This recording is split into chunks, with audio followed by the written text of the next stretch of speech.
In this lecture, we are going to look at mean variance optimization in code. This lecture is going to walk you through a prepared Colab notebook, although a very good exercise, which I always recommend, is once you know how this is done, to try and recreate it yourself with as few references as possible. As always, you can check the lectures, how to code by yourself, and how to practice for a more in-depth discussion. If there's anything in this lecture you didn't understand, or you think I missed a step, or didn't explain why we were doing something, please use the Q&A to inquire. As usual, you can look at the title of the notebook to determine what notebook we are currently looking at.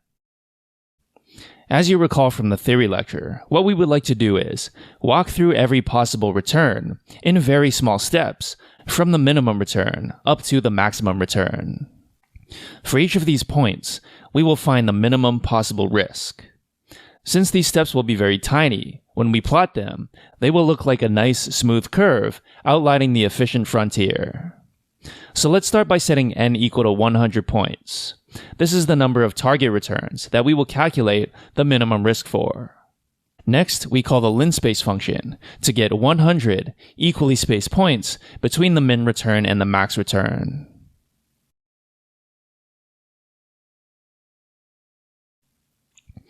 Next, we're going to import the minimize function from SciPy. Next, we're going to define some functions to pass into our optimizer. The first function will be our objective, which should return the variance of our portfolio. This function should only take in a single argument, which represents the portfolio weights. This function should return a single output, which is the portfolio variance. As you recall, this is computed by taking the weights, dotting them with the covariance, and then dotting the result with the weights. As a side note, since we're just using a generic optimizer, we probably could have taken the square root of this as well, since there's no reason our problem has to be a valid quadratic program. Next, we're going to write a function to represent the constraint on our target return. This takes in two arguments, which are the weights and the target return. This will be used as an equality constraint. The way it works is, it should return 0 when the constraint is met. Therefore, we first calculate the portfolio return by taking the dot product between the weights and the mean return vector. Then we subtract the target. If they are equal, then this function will return 0. Next, we have a function for our portfolio constraint. That is, the sum of the weights must equal 1. Again, we have an equality constraint. So this should return 0 when the constraint is met. We can accomplish that by taking the sum of the weights and subtracting 1. If the sum of the weights is 1, then this expression will return 0. Finally, we're going to create a list of constraints to pass into our optimizer. This list should contain dictionaries, with each dictionary representing a separate constraint. So the first constraint here is the target return constraint. As you can see, the type argument specifies the kind of constraint it is. This can either be equality or inequality. In this case, it's an equality, so we pass in EQ. Next, we have the fun key, which takes in the function representing the constraint. Next, we have the args key, which takes in any arguments that should be passed into the function after the optimization variable. As you recall, our function takes in two arguments, the optimization variable, which represents the portfolio weights, and the target return. Since the target return is the only extra argument, this is what we need to specify here. Note that each time we call our optimizer, the target return will be different. As you recall, we're going to step through a whole bunch of target returns to draw the efficient frontier. So this element of the dictionary will be updated on the fly inside our loop, which you will see later. Next, we have the equality constraint for the sum of the weights. This one is much easier. This takes in no arguments, so we just have to say the type is EQ, and fun is our portfolio constraint function.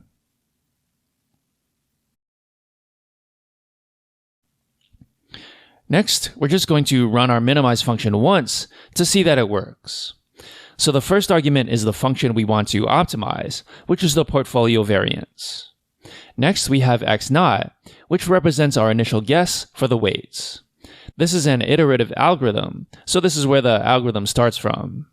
We'll use the uniform distribution, which is a vector of size d containing 1 over d for each element. Next, we have method, which is SLSQP. Next, we have the constraints argument, where we can pass in the constraints list that we made earlier. So let's run this.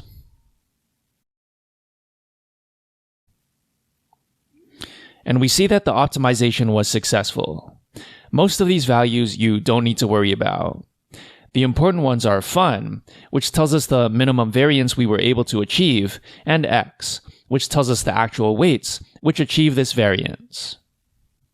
By the way, notice how large these weights can get. If we look at the x array, we can see that the first asset gets shorted over 100%. This is probably too extreme, so we should set the bounds as well.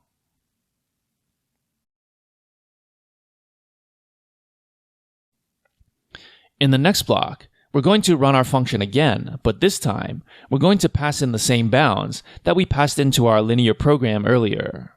So let's run this. And our optimization has terminated successfully. Notice how now, the weights don't go below minus 0.5. Also, notice our variance is now 11 something. Previously it was 10 something, if you remember. So what happens when we limit the amount that we can short sell is that there are some areas of the weight space that are inaccessible. Previously, we had to short over 100% to achieve that minimum variance. And now, since we are no longer allowing the program to short that much, our variance will be higher. Okay, so next, we're going to run through all of our target returns to generate the efficient frontier. So let's start by creating an empty list to store our optimized risks. Next, we will loop through each target return.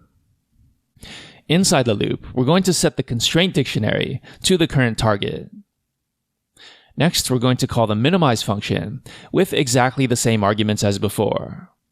The difference now is that the constraints are being updated on each iteration.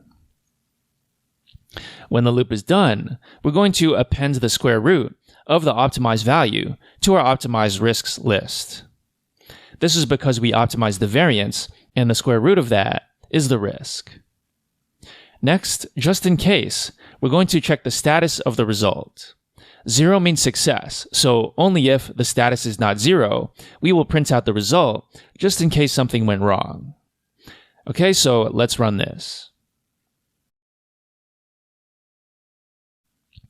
And since we didn't get any printouts, it means nothing went wrong. Next, we're going to plot our efficient frontier. Let's start by drawing a scatter plot of all our random portfolios once again. Next, we'll call plt.plot to draw a line chart. On the x-axis, we'll have the optimized risks. And on the y-axis, we'll have the target returns. We'll color this black so the line is differentiated from the scatter plot. Okay, so let's run this. And as expected, we see that the line chart we generated traces out the efficient frontier, plus the negative side as well.